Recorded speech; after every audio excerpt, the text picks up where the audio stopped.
Hi friends, എഡ്യൂക്കെയറിലേക്ക് സ്വാഗതം. Diploma and paramedical കോഴ്സുകളിലേക്കുള്ള അഡ്മിഷൻ്റെ ഓപ്ഷൻ രജിസ്ട്രേഷൻ ഡേറ്റ് വന്നിട്ടുണ്ട്. എങ്ങനെയാണ് രജിസ്റ്റർ ചെയ്യേണ്ടത്, റാങ്ക് കുറഞ്ഞവർ എന്ത് ചെയ്യണം എന്നൊക്കെയുള്ള കാര്യങ്ങൾ നാളെ നമ്മൾ വീഡിയോ ആയി അപ്ലോഡ് ചെയ്യുന്നതായിരിക്കും. അതുപോലെ തന്നെ LBSൻ്റെ നോട്ടിഫിക്കേഷൻ പ്രകാരം നാളെ 23-ാം തീയതി ഫൈനൽ റാങ്ക് ലിസ്റ്റ് പബ്ലിഷ് ചെയ്യുന്നതായിരിക്കും. അതുപോലെ തന്നെ നാളെ തന്നെ ആയിരിക്കും ഓപ്ഷൻ രജിസ്ട്രേഷൻ ആരംഭിക്കുന്നതും.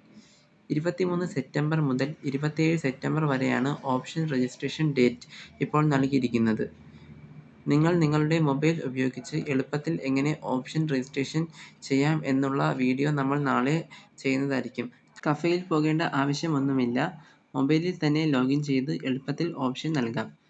നിങ്ങൾക്ക് ഓപ്ഷൻ രജിസ്ട്രേഷൻ സമയത്ത് നിങ്ങൾക്ക് ഇഷ്ടമുള്ള കോഴ്സുകൾക്ക് ഇഷ്ടമുള്ള കോളേജുകൾ വയ്ക്കാവുന്നതാണ്. എത്ര കോളേജുകൾ വേണമെങ്കിലും നിങ്ങൾക്ക് വയ്ക്കാം. അതിനുശേഷം 30-ാം തീയതി ആയിരിക്കും ട്രയൽ അലോട്ട്മെൻറ്റ് പ്രസിദ്ധീകരിക്കുന്നത്. ട്രയൽ അലോട്ട്മെൻറ്റിന് ശേഷം ഓപ്ഷൻ ചേഞ്ച് ചെയ്ത് വയ്ക്കാവുന്നതാണ്. പിന്നെ ഫസ്റ്റ് 3 അലോട്ട്മെൻറ്റ് കഴിഞ്ഞായിരിക്കും പിന്നെ ഓപ്ഷൻ ചേഞ്ച് ചെയ്യാൻ സാധിക്കുന്നത്. 2 ഡിസംബർ ആയിരിക്കും ഫസ്റ്റ് അലോട്ട്മെൻറ്റ് പ്രസിദ്ധീകരിക്കുന്നത്. വീഡിയോ കണ്ടതിൽ എല്ലാവർക്കും നന്ദി.